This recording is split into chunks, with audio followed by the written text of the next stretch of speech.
Bismillahirrahmanirrahim. Assalamualaikum warahmatullahi wabarakatuh.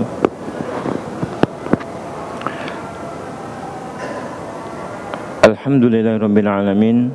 Wassalatu wassalamu ala asyrafil anbiya wal mursalin wa ala alihi wa sahbihi ajma'in.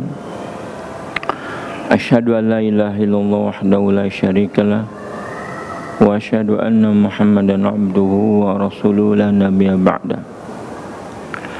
Allahumma shalli wa sallim wa barik ala nabiyyina Muhammad wa ala alihi wa sahbihi wa man tabi'ahu bi ihsan ila yaumiddin. Allahumma la sahla illa ma ja'altahu sahla wa anta taj'alul hasna ila syi'ta sahla. Ayyuhal ikhwah, usikum wa nafsi bittaqwallahi wa ta'atihi. Faqad faza man ittaqa. Yaqulu ta'ala fi kitabil karim. A'udzu billahi minasyaitonir rajim. Ya ayyuhalladzina amanu ittaqullaha haqqa tuqatih wa la tamutunna illa wa antum muslimun. Syukur alhamdulillah kita bisa bermajelis kembali dalam kesempatan maghrib hari ini. Mudah-mudahan rasa syukur kita dengan cara mendekatkan diri kepada Allah, Allah bersedia menerima kita dan ditambahkan kepada kita sekalian nikmat yang lain yang sangat kita harapkan adalah kita diwafatkan dalam keadaan iman. Nikmat yang paling didambakan oleh setiap insan, tetapi tidak banyak orang yang mendapatkannya. Mudah-mudahan kita semua mendapatkan husnul khatimah. Amin ya rabbal alamin. Salawat dan salam semoga tercurah kepada baginda Rasulullah SAW, kepada keluarganya, kepada para sahabatnya, kemudian kepada para tabi'in. Tentu saja siapa saja yang terus tegak melaksanakan Islam sampai hari kiamat kelak. Jamaah yang berbahagia, hari ini pekan kedua adalah fikih. Kita sudah sampai mengenai sholat. Baru awal pada masalah arkanus sholat, rukun-rukun sholat. Kemarin kuda sudah baca sampai 3 rukun. Pertama adalah berdiri tegak dalam sholat fardu. Kemudian kedua takbiratul ihram di awal sholat. Takbiratul ihram itu takbir yang kita ucapkan ketika membuka sholat kita.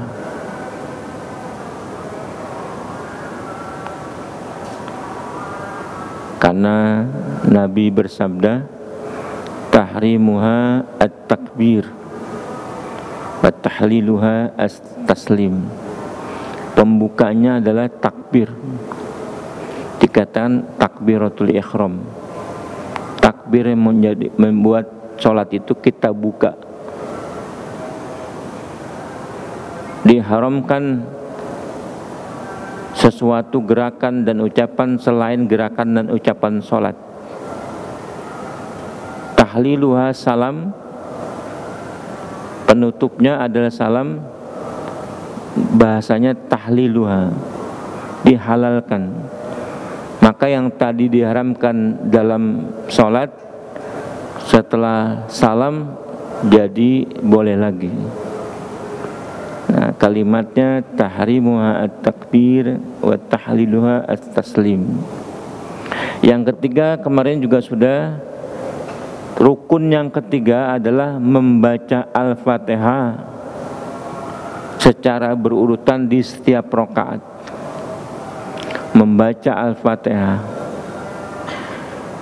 Hadis yang paling sahih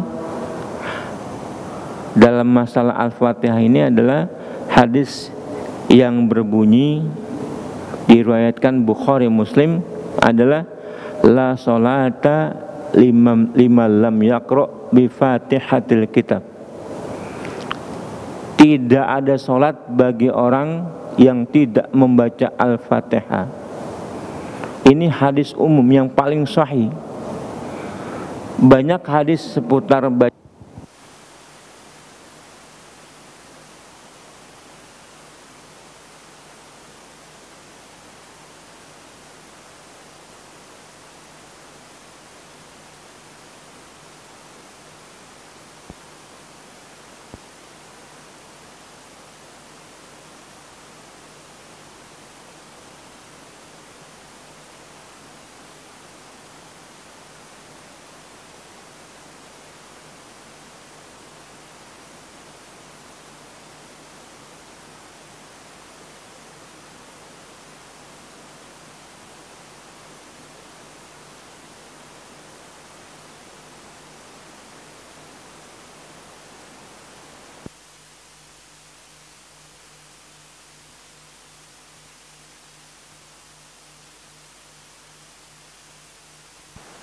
Penerapannya baik dalam sholat sendiri, sholat berjamaah, ya, atau sholat jahriyah.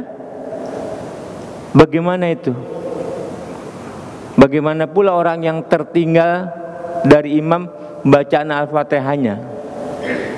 Maka terjadi khilaf, ya, terjadi khilaf. Bagi mazhab Syafi'i, karena hadis ini paling sahih, kalau sholat sendirian nggak ada pertentangan bahwa orang wajib membaca Al-Fatihah. Dalam sholat berjamaah juga yang Syria seperti Zuhur dan Asar bisa orang membaca Al-Fatihah. Tetapi dalam sholat jahriyah bagaimana? Maka banyak imam berbeda pendapat. Yang kita sering dengar atau rasakan atau saksikan dalam sholat jahriyah seperti maghrib, isya dan subuh, orang setelah imam baca Al-Fatihah dia juga membaca Al-Fatihah. Kemudian dia tidak peduli imam sedang baca apa, suratnya apa, dia asik saja membaca Al-Fatihah. Nah ini gimana?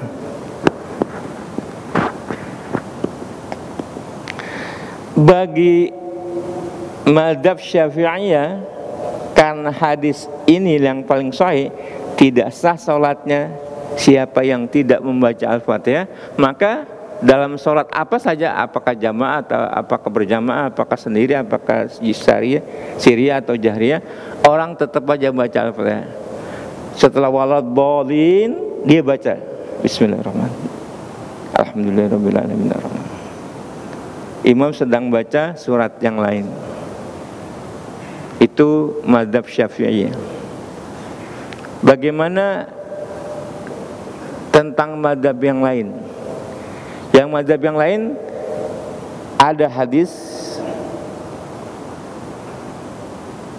inamal ju'ilal imam liutamma bih. Imam itu dijadikan untuk diikuti. Fa idza qara'a fa ansitu wa idza kabaru fakabiru wa idza qara'a wa ansitu fa ansitu. Imam itu dijadikan untuk diikuti. Apabila dia sudah bertakbir, maka takbirlah kamu. Kemudian kalau dia baca Al-Fatihah, diamlah kamu. Membaca yang jahriyah, diamlah kamu. Karena hadis ini tidak tidak begitu sahih, tidak benar, tidak sahih, tidak sampai derajat mutawatir, maka dikalahkan sama hadis yang mutawatir, yang tidak seorang sholat kalau tidak membaca Al-Fatihah. Nah, pendapat itu banyak yang lain. Ada yang kalau imam kita ikut imam, kita diam saja. Ada yang berpendapat begitu. Tapi jalan tengahnya begini, untuk kehati-hatian. Nah, dalam kitab ini disebutkan tidak sah sholat bagi siapa yang tidak membaca surat Al-Fatihah. Dikecualikan darinya adalah makmum yang ketinggalan atau masbuk, yang mendapatkan imam dalam keadaan ruku, atau dia mendapatkan berdirinya imam namun tidak cukup waktu bagi dia untuk membaca Al-Fatihah.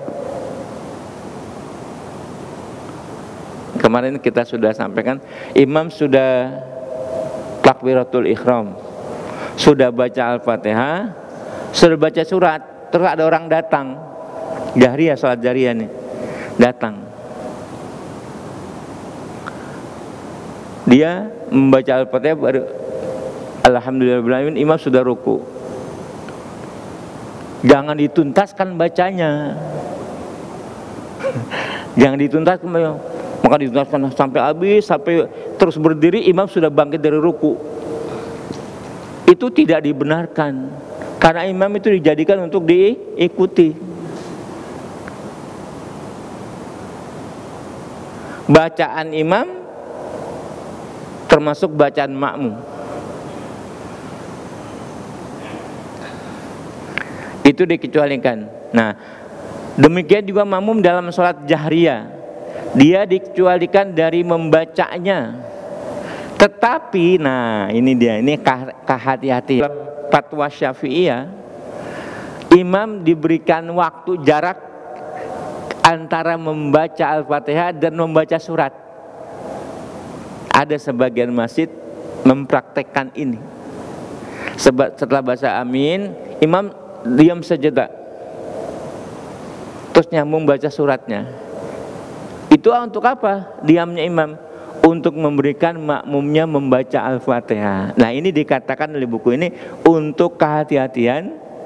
Kalau kita ada sempat ketika imam diam, kita membaca Al-Fatihah. Kalau belum tuntas baca Al-Fatihah, ya sudah. Kata buku ini. Ini pendapat yang paling menyeluruh demi kehati-hatian, sebab tidak ada sholat bagi orang yang tidak ada baca Al-Fatihah. Jalan keluarnya begitu, ya. Tetapi kalau dia membaca Al-Fatihah di sela-sela diamnya imam, maka hal itu lebih baik untuk mengambil pendapat yang lebih hati-hati.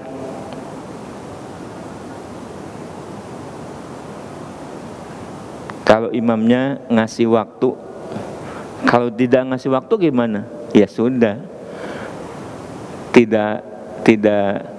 tidak usah membaca.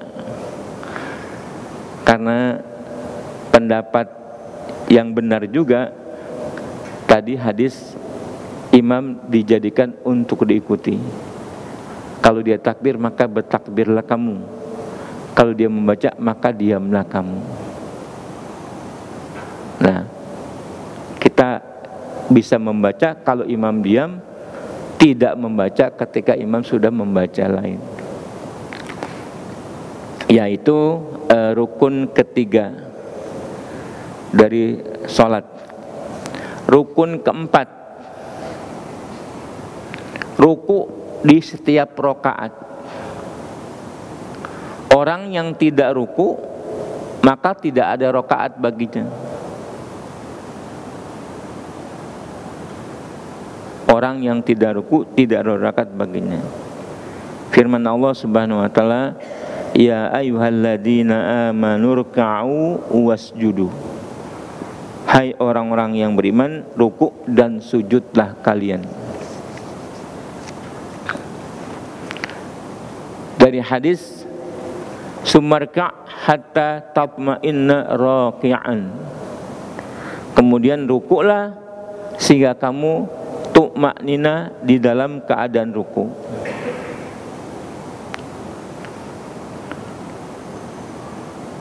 Ruku sampai betul-betul ruku.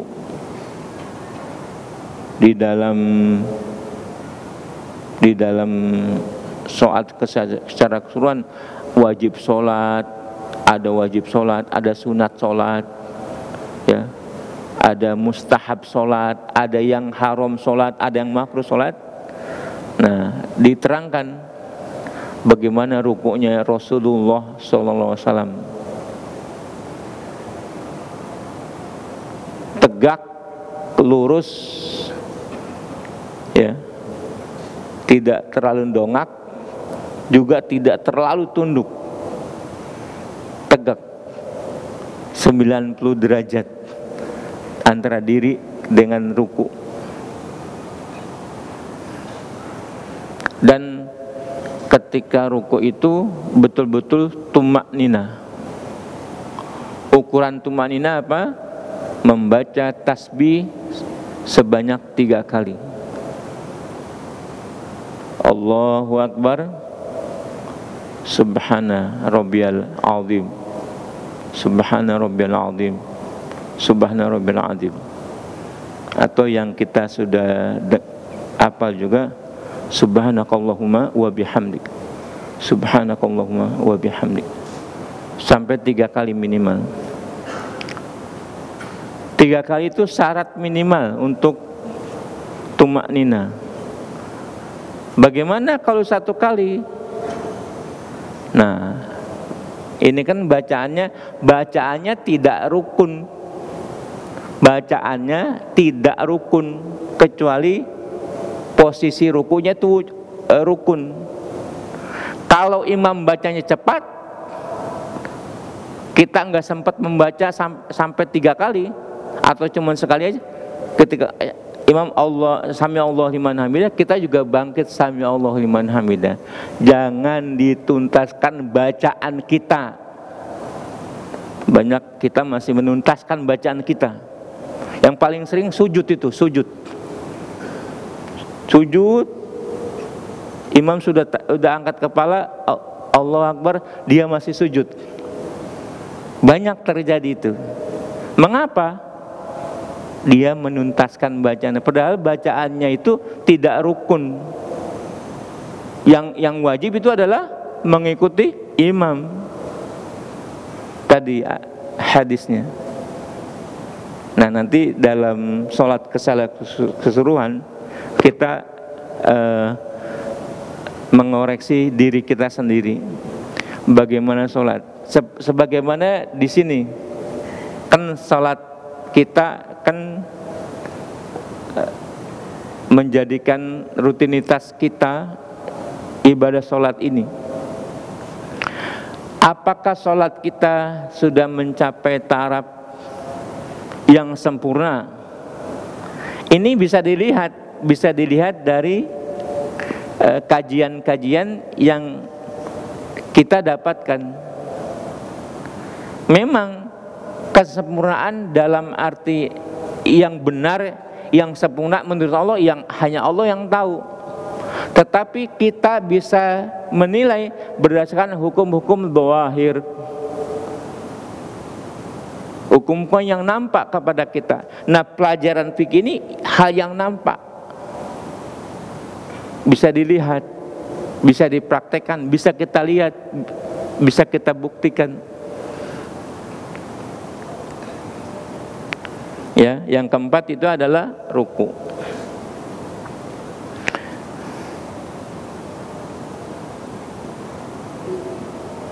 Yang kelima dan keenam, bangkit dari tidal, sami Allah liman hamidah, sampai berdiri tegak. Nah, kalau lagi sholat sunat misalnya, kebanyakan orang Allahu Akbar langsung sujud, Allahu Akbar badannya tidak sampai berdiri tegak. Nah, ini kita koreksi karena pertanyaannya kepada kita, kenapa berbuatnya seperti itu, beribadah kepada Allah? Apakah ada pekerjaan yang lebih wajib daripada sholat? Apakah ada pekerjaan yang lebih penting sehingga sholat itu dijalani dengan tergesa-gesa? Satu pertanyaan kita. Bisakah kita mentergesakan diri dalam sholat untuk hal-hal yang tidak penting yang lain, kecuali ada yang penting yang lain? Sahabat Nabi itu sholat itu penting, bahkan mereka merasa salah kalau sholat tidak ketemu dalam berjamaah takbiratul ihram imam. Ada sahabat yang karena asiknya mengamati kebunnya, terus dia bergegas untuk sholat, ternyata sudah tertinggal dari Nabi. Ketinggalan sholat takbiratul ihram bersama Nabi, itu menyesalnya bukan main sahabat, sampai akhirnya dijual kebunnya itu terus diinfakkan untuk Islam. Sampai sebegitunya pengorbanan sahabat, memandang sholat itu begitu luar biasa. Ya, bangkit dari ruku terus berdiri itidal.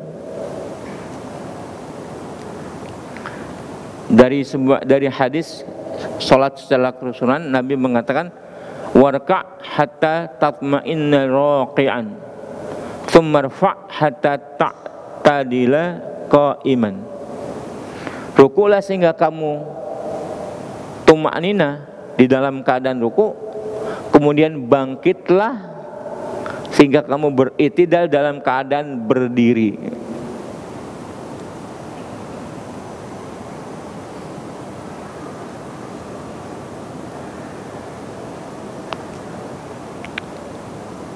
Ya. Nah, itu nanti kita bahas. Ini banyak perbedaan ya. Ya kita sharing saja, karena kita kan berjamaah untuk menciptakan bagaimana jamaah kita seolah-olah sudah mendapatkan ilmu yang benar, kemudian dipraktekkan secara benar. Maksudnya adalah kenapa kita tidak kunjung sama di dalam isyarat-isyarat imam untuk sholat dan bergerak, maksudnya perpindahan dari satu posisi ke posisi lain, itu tidak sama. Masalah takbir aja nggak sama kita, masalah ruku nggak sama, masalah berdiri nggak sama, masalah tangan habis ruku taruh di mana tuh? Sami Allah liman hamidah dilepas atau disedekap? Memang ada ulama yang berbeda pendapat. Ada yang pendapat hadisnya sama hadisnya, tapi diinterpretasikan berbeda oleh ulama-ulama. Yang mengatakan sedekap lagi pakai hadis, ya kemudian kembali tulang-tulangnya seperti sedia kala. Yang mengatakan sami Allah liman hamidah terus tangannya dilepas juga pakai hadis, kembali tulang-tulang seperti sedia kala ditinjau. Nanti kita bahas lagi. Yang ketujuh, rukun yang ketujuh, sujud. Sujud. Tsummasjud hatta tatma'inna sajidan. Kemudian sujudlah kamu hingga kamu bertumaknina dalam keadaan sujud.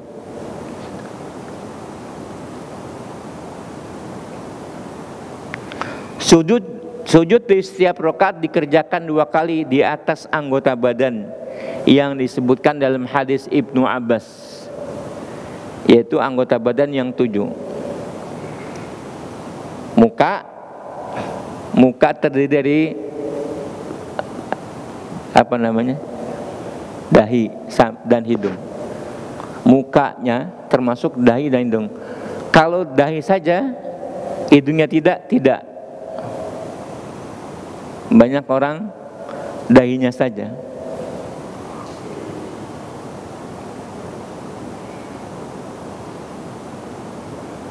Kemudian 2 telapak tangan. Nah ini antara dibuka atau dirapatkan nanti dalam kaifiyah sholat Nabi. Terus 2 lutut, udah 5. Terus 6 dan 7, 2 jari kaki.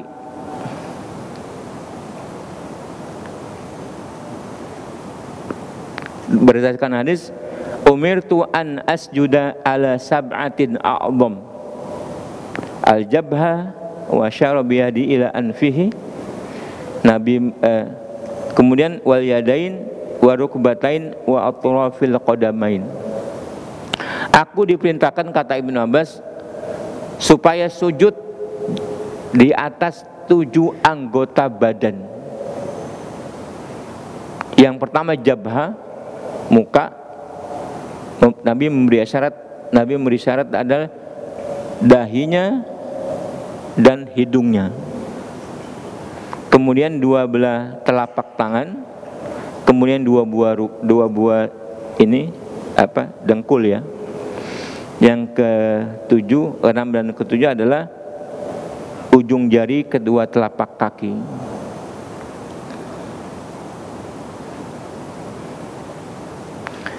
Yang ke-6 dan ke-9, bangkit dari sujud dan duduk di antara 2 sujud.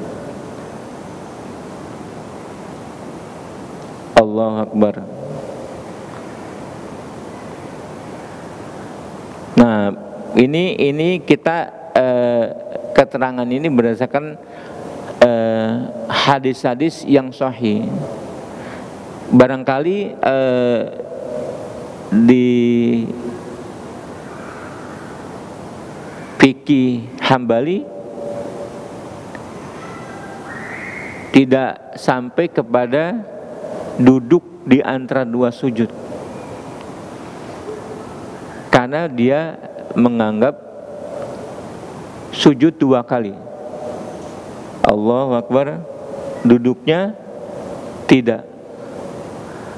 Maka dalam keadaan seperti orang yang bermadzhab Syafi'i, ada orang tidak sampai duduk 2 kali, sujudnya cuma angkat kepala sebentar, Allahu Akbar, balik lagi sujud 2 kali. Sumarka hatta tatma'inna jalisan. Nah, kata Nabi, kemudian kamu mengangkat kepala kamu sehingga kamu tu'manina dalam keadaan duduk, bertumaknina dalam keadaan duduk. Yang ke-10, tu'manina dalam semua rukun. Tadi berdiri ruku, berdiri dari ruku i'tidal, terus sujud sampai tumaknina dalam sujud, dalam duduk. Maka tumaknina adalah tenang, yaitu tenang seukuran bacaan yang wajib di setiap rukun. Tenang seukuran bacaan yang dibaca di dalam sholat itu. Kalau sholatnya duduk antara dua sujud, yang paling sahih, hadis paling sahih duduk di antara dua sujud, hadisnya apa? Hadis yang menerangkan paling sahih adalah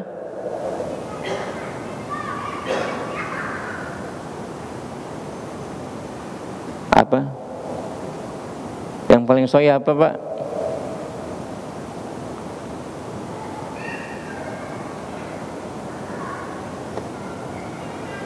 Kalau bacaan duduk apa tuh? Yang terkenal di masyarakat kita. Rabbik firli warhamni wajburni warfa'ni warzuqni wahadini wa'afini wa'afani. Itu hadisnya lemah. Ada yang paling sahih adalah Rabbik firli, Rabbik firli, Rabbik firli, Rabbik firli, 2 kali. Itu yang paling sahih bacaan ruku. Nah, Nabi mengatakan kemudian kamu tumanina sampai betul-betul duduk. Nah, tumanina dalam artian ini seukuran bacaannya. Apa bacanya? Rabbik firli, Rabbik firli. Itu sudah tumanina.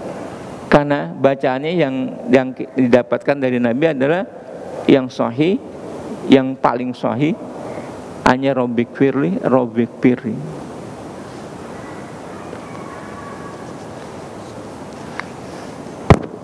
Kemudian rukun berikutnya tasyahud akhir.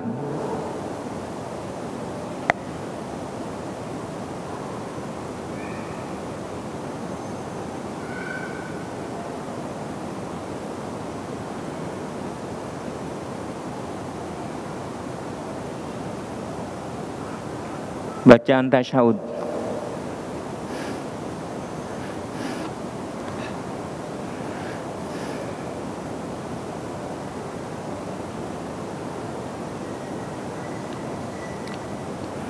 Bacaannya banyak tasyahud. At-tahiyatul mubarakatus sholawatu lillah. Assalamualaikum ayuhan nabi wa rahmatullahi wa barakatuh. Assalamualaikum wa ala ibadillahi sholihin, dan seterusnya. Nah, sedikit menurut Ibnu Mas'ud radhiyallahu anhu. Ibnu Mas'ud berkata, kunna naqulu qabla ayyufrada alaina at-tasyahud. Assalamu alallah min ibadihi. Faqala Nabi la taqulu assalamu alallah, walakin qulu at-tahiyat. Dahulu kami mengucapkan sebelum tasyahud diwajibkan atas kami salam kepada Allah dari hamba-hambanya. Maka Nabi bersabda, janganlah kalian mengucapkan salam kepada Allah dari hamba-hambanya, akan tetapi ucapkanlah at-tahiyat.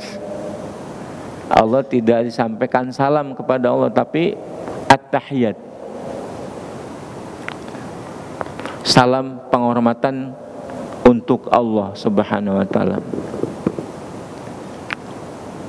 Nah, kata Ibnu Mas'ud tadi, qabla ayyufrada, sebelum tasyahud diwajibkan, menunjukkan bahwa ia kemudian diwajibkan. Nah, sebelum itu, sebelum diwajibkan, maka sahabat mengira-ngira, berarti kemudian jadi diwajibkan. Apa yang diwajibkan? At-tahiyatul mubarakatus sholawatus dan seterusnya. Nanti ada pelajaran yang lain dalam tasyahud ini. Ya, kita lanjutkan sedikit. Yang ke-12 duduk. Duduk dalam tasyahud akhir. Karena Nabi tidak pernah meninggalkannya kecuali mengerjakannya. Kenapa dibilang tasyahud akhir?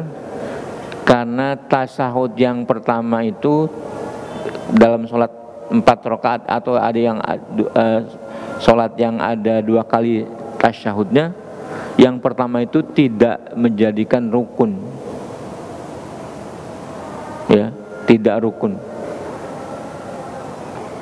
Kalau kita sudah berdiri ternyata belum tasyahud awal, nggak usah duduk lagi kalau sudah berdiri, kecuali lagi bangkit, baru bangkit ini baru setengah, oh ingat duduk. Kalau sudah berdiri tidak, itu tasyahud awal, maka dia katakan bukan rukun.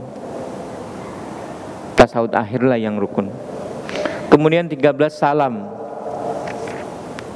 sebagaimana sabda Nabi, wa tahliluha assalam. Yang ke-14 terakhir, tertib dalam melakukan rukun-rukun ini. Sebab Nabi mengatakan di dalam pengajarannya, mengatakan summa. Setelah ini, kemudian ini, kemudian ini. Berarti itu menandakan tertibnya pelaksanaan rukun-rukunnya. Ya, sebelum kita lanjutkan, ada yang mau bertanya barangkali? Ya.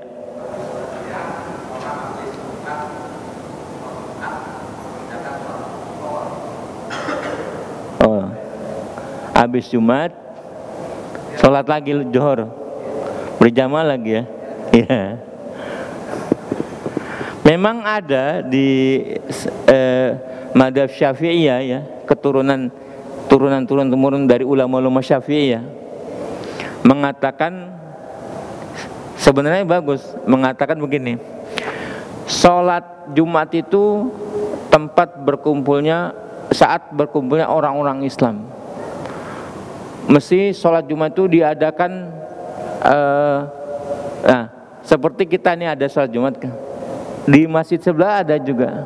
Mana yang sah menurut Allah? Yang dipegang mana?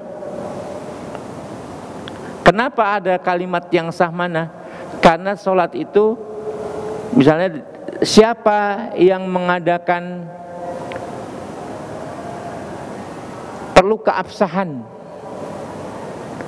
Antara masjid ini kan dekat-dekat udah ada masjid lagi, dekat-dekat sudah ada masjid. Jadi seandainya masjid itu tidak mengadakan Jumat kecuali dikumpulkan semuanya, itu kok jadi masuk akal. Untuk keabsahan di dalam satu kampung, misalnya satu kampung satu masjid. Nah, tapi kita sekarang tidak mendapatkan kampung itu. Di Jakarta orang jaraknya cuma 100 meter ada masjid, 200 meter ada masjid. Siapa yang berhak? Nah, karena belum tentu kita yang berhak dalam mazhab dia, ya, Syafi'iyah, maka kita mengatakan sholat kita juga diragukan. Maka untuk kehati-hatian, habis sholat Jumat kita sholat zuhur lagi. Itu alasan mereka. Nah, tapi mengartikan bahwa Jumat ini satu Korea, hanya ada satu masjid yang boleh mengadakan Jumat, dalilnya tidak kuat diterapkan pada keadaan seperti sekarang. Nah, itu alasannya. Ya, kalau yang mengartikan begitu terus orang percaya, dia pada ikut sholat Jumat lagi, sholat zuhur lagi. Bukan perkara yang mengada-ngada, karena berdasarkan fatwa-fatwa ulama-ulama Syafi'iyah ada begitu, sholat zuhur kembali, karena mereka mengatakan siapa yang berhak sholat Jumatnya diterima, yang mewakili Korea kita siapa, begitu. Tetapi kita tidak mengambil itu, kita tidak mengambil keyakinan itu, kita biasa saja sholat. Sebab kita sudah menganggapnya sah ketika orang mengadakan sholat Jumat. Tetapi orang yang mengatakan siapa yang sah dalam satu Korea, satu kampung, itu juga beralasan. Nah, ijtihad begini kita perlu memaklumi ada yang berapa. Bukan perkara yang diada-adakan itu, ya. Karena mengenai masalah satu Korea itu satu Jumat. Ya nanti ditanya, pasti ditanya oleh Allah Subhanahu Wa Taala. Kamu kan ada di kampung, kalender. Ini sholat itu sholat Jumat. Ditanya, siapa yang satu? Bingung deh. Kenapa nggak bersatu? Nah itu dia alasannya. Wallahu a'lam bishawab. Yang lain silakan. Maju Pak, maju.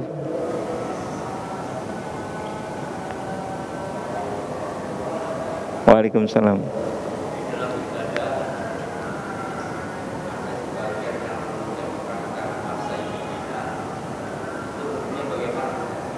Masalah mengucapkan Sayyidina. Mengucapkan Sayyidina kepada Nabi Muhammad SAW itu dilakukan. Misalnya Nabi itu Sayyidul Waladu Adam. Nabi berkata, Ana Sayyidu Waladi Adam. Aku adalah pemimpinnya anak keturunan Adam. Terus Nabi ada Sayyidul Mursalin, penghulunya para utusan Allah. Mengucapkan Sayyidina dalam menyebut nama Nabi bukan perkara yang bid'ah. Tetapi memasukkannya ucapan Sayyidina dalam tasyahud itu perkara bid'ah. Karena Nabi tidak mengajarkan mengucapkan Sayyidina dalam bacaan. Begini, riwayat Ibnu Mas'ud mengatakan, kami diajarkan bacaan tasyahud oleh Nabi sebagaimana kami dibacakan surat Al-Quran. Pertanyaannya, surat Al-Quran diajarkan Nabi, boleh nggak kita merubah-rubah? Nggak boleh. Termasuk bacaan tasyahud diajarkan Nabi tidak pakai Sayyidina. Nah, orang yang memasukkan kata Sayyidina di dalam sholatnya baca tasyahud itu bid'ah. Tapi dalam yang lain, dalam khotbah, dalam seharian kita menyebut Sayyidina itu wajar. Nabi Sayyidul Mursalin, Sayyidu Waladi Adam. Begitu. Jelas? Dalam ibadah dimasukkan di dalam sholat, misalnya dalam sholat mengucapkan sholat pakai Sayyidina. Allahumma sholli ala Sayyidina Muhammad wa ala Sayyidina Muhammad kama sholaita ala Sayyidina Ibrahim. Itu tidak ada hadis yang begitu, karena Nabi tidak mengajarkan yang begitu. Sahih. Satu lagi.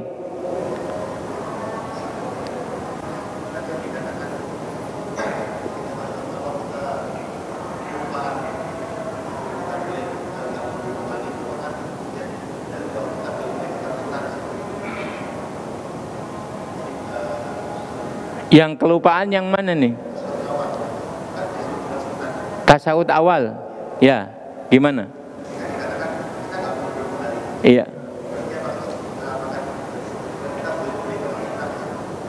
Nah, itu karena tasyahud awal, ada tasyahud awal, ada tasyahud akhir. Kita misalnya lupa kepada udah 2 rakaat, harusnya kan duduk. Terus kita berdiri. Itu kita nggak apa-apa, nggak ngerjakan, tapi diganti dengan sujud sahwi. Bukan berarti meninggalkan sunnah, karena sunnahnya nggak begitu, boleh ditinggalkan, ya. Karena diganti dengan sujud sahwi. Nah, ketika kita sujud sahwi 2 kali, setan kecewa yang menggoda kita tadi sehingga lupa tasyahud awal. Itu kalau imam sudah berdiri, misalnya imam sudah berdiri, jangan disuruh turun. Jangan disuruh turun sama jamaahnya. Subhanallah, udah berdiri dia, kita ikut berdiri juga. Tapi nantinya sujud sahwi. Kalau sudah berdiri gak boleh sujud, gak boleh diturunkan imam. Kita juga kalau ke sholat sendirian begitu. Kalau baru takbir intikal, Allah baru setengah badan,